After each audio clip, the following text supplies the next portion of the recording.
ಯೋಚನೆ ಮಾಡಿ, ಒಂದು ವೇಳೆ ಕರ್ನಾಟಕ ಭಾರತದ ಭಾಗವಾಗಿರ್ತಿರ್ಲಿಲ್ಲ ಅಂದರೆ ಏನಾಗ್ತಿತ್ತು ಅಂತ.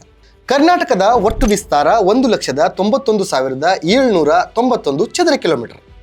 ಕರ್ನಾಟಕ ಭಾರತದ 6ನೇ ಅತಿ ದೊಡ್ಡ ರಾಜ್ಯ. ಮಹಾರಾಷ್ಟ್ರ, ತೆಲಂಗಾಣ, ಆಂಧ್ರ ಪ್ರದೇಶ, ತಮಿಳುನಾಡು, ಕೇರಳ, ಗೋವಾ ಸೇರಿದಂತೆ ಅರಬ್ಬಿ ಸಮುದ್ರದ ಜೊತೆಗೆ ತನ್ನ ಗಡಿಯನ್ನ ಹಂಚಿಕೊಂಡಿದೆ. ಕಾಫಿ ಉತ್ಪಾದನೆಯಲ್ಲಿ ಭಾರತದ ನಂಬರ್ 1 ರಾಜ್ಯ ಕರ್ನಾಟಕ. ದೇಶದ 70% ಕಾಫಿ ಪ್ರೊಡ್ಯೂಸ್ ನಮ್ಮಲ್ಲೇ ಆಗೋದು. ಅದರೊಂದಿಗೆ ಭತ್ತ, ಕಬ್ಬು, ರೇಷ್ಮೆ, ಮಸಾಲೆ ಸೇರಿದಂತೆ ಮಿಲೆಟ್ಸ್ ಉತ್ಪಾದನೆಯಲ್ಲಿಯೂ ನಮ್ಮ ರಾಜ್ಯ ಮುಂಚೂಣಿಯಲ್ಲಿದೆ. ಭಾರತದಲ್ಲಿ ಅತಿ ಹೆಚ್ಚು ಶ್ರೀಗಂಧ ಬೆಳೆಯೋದು ಕೂಡ ನಮ್ಮ ಕರ್ನಾಟಕದಲ್ಲಿ.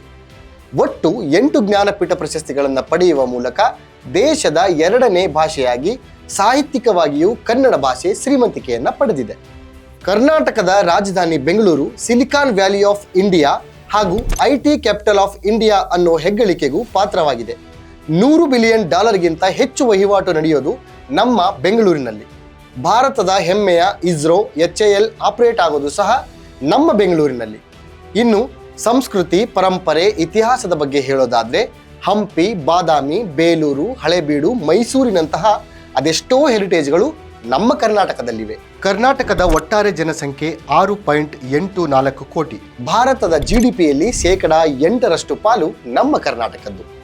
ಮಹಾರಾಷ್ಟ್ರದ ನಂತರ ಅತಿ ಹೆಚ್ಚು ತೆರಿಗೆ ಪಾವತಿಸುವ 2ನೇ ರಾಜ್ಯ ನಮ್ಮ ಹೆಮ್ಮೆಯ ಕರ್ನಾಟಕ. ಒಂದ್ ವೇಳೆ ಕರ್ನಾಟಕ ರಾಜ್ಯ ಏನಾದರೂ ಭಾರತದ ಭಾಗವಾಗಿರ್ತಿರ್ಲಿಲ್ಲ ಅಂದ್ರೆ ದೇಶದ ಆರ್ಥಿಕತೆ ತುಂಬಾ ಹಿನ್ನಡೆ ಆಗ್ತಾ ಇತ್ತು. ಅದರಲ್ಲಿ ಯಾವುದೇ ಅನುಮಾನವಿಲ್ಲ. ಇಂತಹ ಇನ್ನಷ್ಟು ಕುತೂಹಲಕಾರಿ ಮಾಹಿತಿಗಳಿಗಾಗಿ ನಮ್ಮ ಪೇಜ್ನ ಫಾಲೋ ಮಾಡಿ.